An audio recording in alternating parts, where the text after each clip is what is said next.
जय मसीह की, praise the Lord. आजकल भविष्यवाणियां जो है बहुत सारी हो रही है। बहुत सारे लोग अपने अपने तरीके से लोगों तक अपनी बात पहुंचाने की कोशिश कर रहे हैं, लेकिन बहुत सारी गलत चीजें जो है वो आजकल घट रही है भविष्यवाणी के हिसाब से भी, अगर हम लोग देखेंगे तो। क्योंकि जो कुछ भी कहा जा रहा है उसमें से कुछ घटता नहीं है। और खासकर जब किसी व्यक्ति के बारे में कोई भविष्यवाणी की जाती है, जैसे कि सनातन धर्म में जो है हम लोग देखते हैं कि पंचांग का इस्तेमाल किया जाता है और उसके अनुसार उसका पूरा भविष्य जो है बताया दिया जाता है।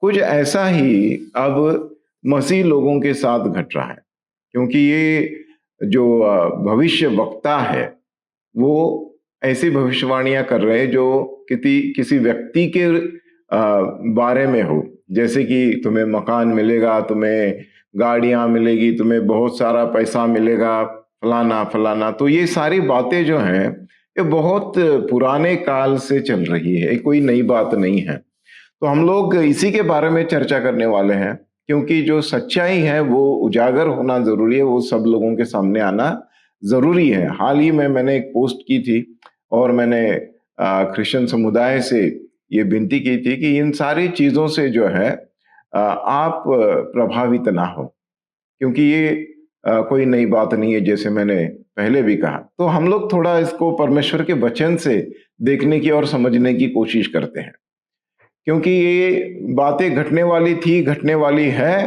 और घटती आ रही है सदियों से। तो पहला जो मैं वचन लेना चाहता हूं पवित्र शास्त्र से वो है यिर्मयाह की किताब, उसका 14वां अध्याय, उसका 14वां वचन। तो यहां पर परमेश्वर कहते हैं, और यहोवा ने मुझसे कहा, भविष्यवक्ता मेरे नाम से झूठ भविष्यवाणी करते हैं।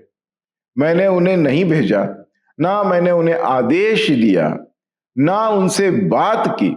वे तुम्हें झूठ का दर्शन, व्यर्थ का शकुन और अपने मन के धोखे की भविष्यवाणी सुनाते हैं।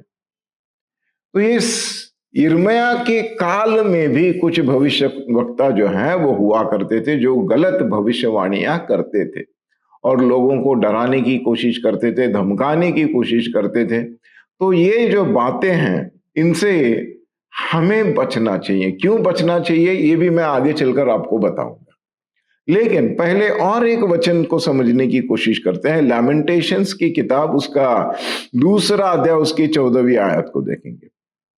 यहां पर भी लिखा है कि तेरे भविष्य वक्ताओं ने तेरे लिए देखा है झूठ और भ्रामक दर्शन। उन्होंने तेरा अधर्म प्रकट नहीं किया, अपने भाग्य को बहाल करने के लिए, परंतु तुम्हारे लिए दैवज्ञ देखे हैं जो कि झूठ और भ्रामक है।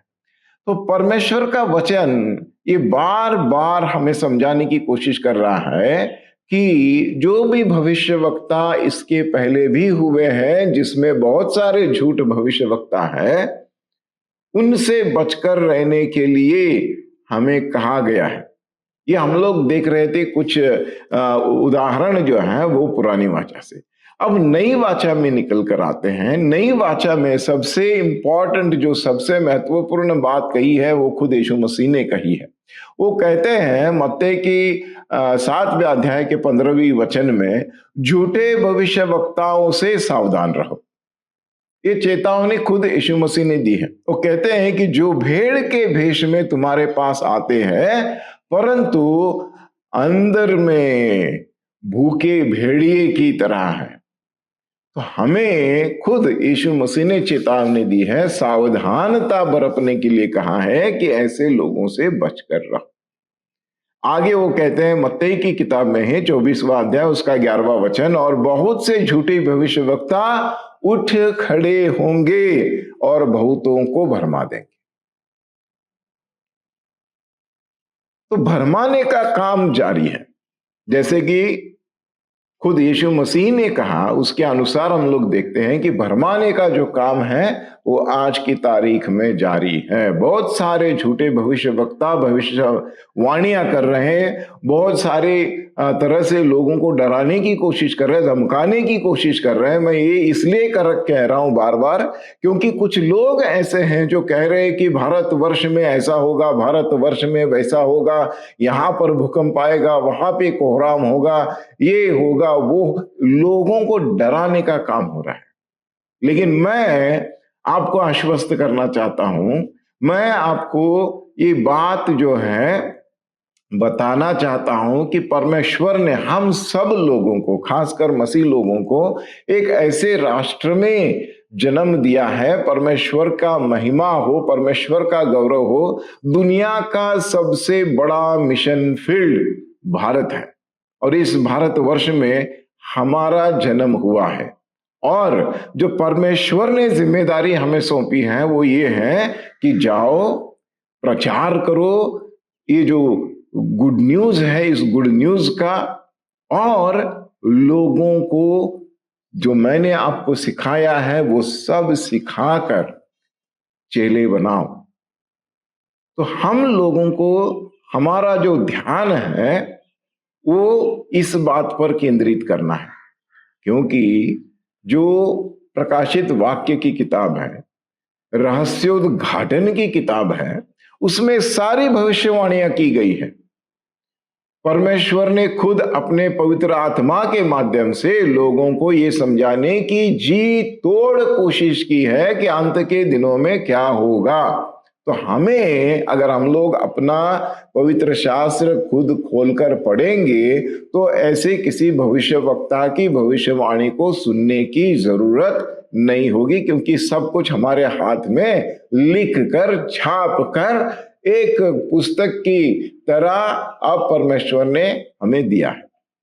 तो मत्ती की किताब का 24वां अध्याय, उसका 24वां वचन फिर एक देखते हैं। परमेश्वर यीशु मसीह जो है वो खुद कह रहे हैं, क्योंकि झूठे मसीह और झूठे भविष्य वक्ता उठकर खड़े होंगे और बड़े बड़े चिन्ह और अद्भुत काम दिखाएंगे कि यदि हो सके तो जो चुने हुए लोग हैं उनको भी भरमा सके।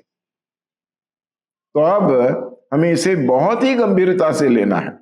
केवल आम विश्वासी के बारे में बात नहीं हो रही यहां पर उन लोगों के बारे में बात हो रही है जो अपना कार्य जो है, कोई एक ओहदा है, कोई हो सकता है कोई पासबान है, कोई मिशनरी है, कोई प्रचारक है, ये लोग जो हैं वो भी इनकी बातों में आ सकते हैं। मरकुस की किताब खोलते हैं, 13वां अध्याय, उसका 22वां वचन। फिर भी हम लोग देखते हैं कि इतनी बार हमको यीशु मसीह ने आगाह करने के बाद, सावधान करने के बाद भी हम लोग जो हैं ऐसे लोगों के पीछे पड़े हुए हैं, इन लोगों के पीछे लगे हुए हैं, क्योंकि झूठे मसीह और झूठे भविष्यवक्ता खड़े होंगे और चिन्ह और अद्भुत काम दिखाएंगे कि यदि हो सके तो चुने हुओं को भी भरमा दे। लूका की किताब के 6 अध्याय की 26वीं आयत में देखेंगे, तुम पर हाय जब सब लोग तुम्हारी निंदा करते हैं, क्योंकि उनके बाप दादाओं ने झूठे भविष्यवक्ताओं के साथ ऐसा ही किया था। दूसरा पत्रस, 2 अध्याय, उसका 1 वचन। परंतु लोगों के बीच में झूठे भविष्यवक्ता भी उठे, जैसे तुम्हारे बीच झूठे शिक्षक होंगे जो गुप्त रूप से विनाशकारी पाखंडों को लाएंगे, यहां तक कि उनके मोल लेने वाले स्वामी का इनकार करेंगे और खुद को तेजी से नष्ट कर देंगे। तो ये सारी बातें हमको बार बार बताई गई है, समझाई गई है पवित्र शास्त्र में, लेकिन फिर भी हम लोग अंधों की तरह इन लोगों के पीछे जा रहे हैं। और एक उदाहरण को देखते हैं परमेश्वर के वचन से, वो है पहले यूहन्ना की किताब, उसका 4 अध्याय, उसका 1 वचन। हे प्रियो, हरेक आत्मा की प्रतीति न करो, परंतु आत्माओं को परखो कि वे परमेश्वर की ओर से है, क्योंकि जगत में बहुत से झूठे भविष्यवक्ता निकल आए हैं।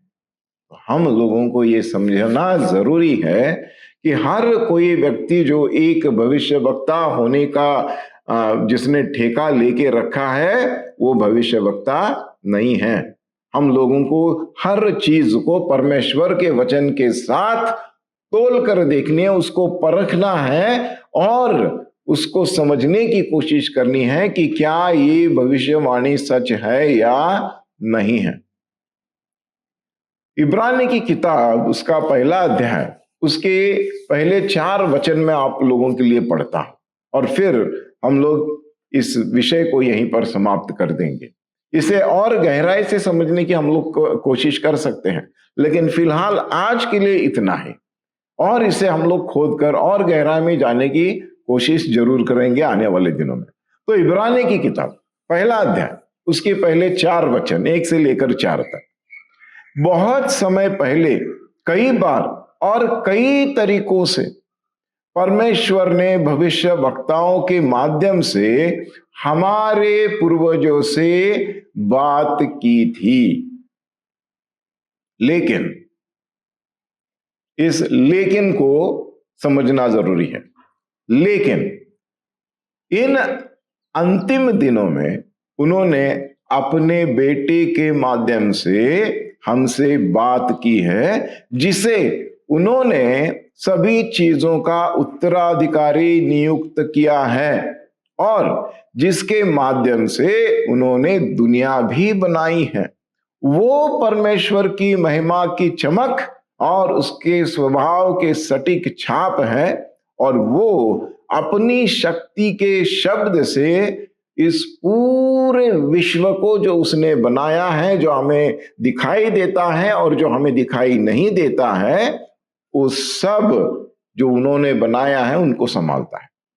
पापों का शुद्धिकरण करके वो ऊंचे उस स्थान पर महिमा महिम के दाहिने हाथ बैठ गया है, और वो स्वर्गदूतों से भी अधिक श्रेष्ठ हो गया है, क्योंकि जो नाम उसे विरासत में मिला था वो उनसे भी अधिक उत्तम है। अब सबसे महत्वपूर्ण बात जो है यहां पर हमसे कही गई वो ये है कि पुराने दिनों में बहुत साल, बहुत शतकों के पहले परमेश्वर ने भविष्य वक्ताओं के माध्यम से बात की, लेकिन अब वो कहते हैं कि उन्होंने खुद अपने इकलौते पुत्र यीशु मसीह के माध्यम से बात की है।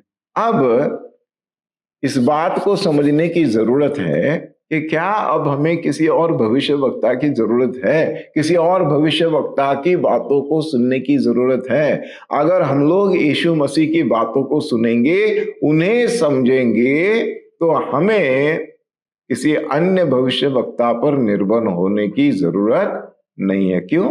क्योंकि सबसे श्रेष्ठ नाम तो वही है, सबसे श्रेष्ठ तो वही है। क्या उससे बढ़कर कोई हो सकता है? कोई उससे श्रेष्ठ हो सकता है? तो ये इस बात को हम लोगों को समझना चाहिए, परखना चाहिए और जानना चाहिए। जो कुछ भी कहना था उन्होंने सब कुछ कहा है, हमको सिखाया है, हमको बताया है, और फिर अपने काम को पूरा करने के बाद अपने उस स्थान को फिर से ग्रहण किया है जो परमेश्वर के दाहिनी ओर है। तो आज इस तारीख में इस बात को समझने की कोशिश कीजिएगा कि कोई भविष्यवक्ता ना तो कोई भी बात जो परमेश्वर के वचन से जुड़ी हुई नहीं है वो अगर कहता है तो उसे तुरंत अस्वीकार करना चाहिए।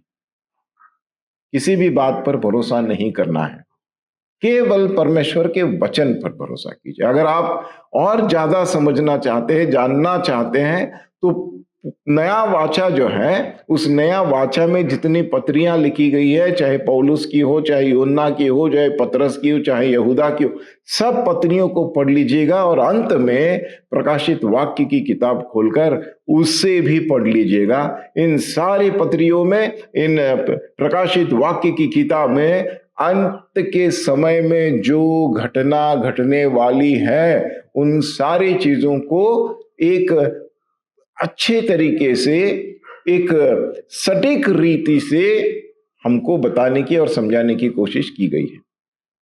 तो इस पर हम लोगों को ध्यान देना चाहिए, ना कि भविष्यवक्ताओं पर। तो आइए प्रार्थना करते हैं और यहीं पर रुकते हैं। परमेश्वर पिता, फिर एक बार आपका धन्यवाद देते हैं सुंदर समय के लिए, सुंदर अवसर के लिए।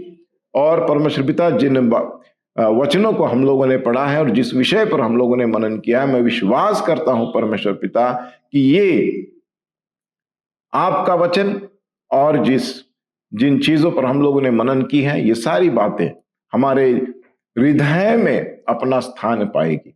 और परमेश्वर पिता, मैं ये भी विश्वास करता हूं कि जो लोग आज इन भविष्यवक्ताओं के पीछे दीवानों की तरह भाग रहे हैं, उन सब की आंखें खुलेंगी, वो सच्चाई को समझेंगे, सच्चाई को जानेंगे। क्योंकि यीशु मसीह ने ये कहा है कि जब आप सच्चाई को जानोगे तो आप पूरी तरह से आजाद हो जाओगे। तो सच्चाई को समझना जरूरी है परमेश्वर पिता। इसलिए मैं विश्वास करता हूं कि आपकी पवित्र आत्मा के माध्यम से सारे लोग इस सच्चाई को भली भांति समझेंगे और पूरी तरह से अपने जीवन में, अपने आत्मिक जीवन में भी आजादी को पाएंगे। धन्यवाद देता हूं फिर एक बार इस सुंदर अवसर के लिए। छोटी सी विनती प्रार्थना यीशु मसीह के नाम से मांगी है, इसलिए सुन और ग्रहण कर प्यारे पिता, आमीन। धन्यवाद।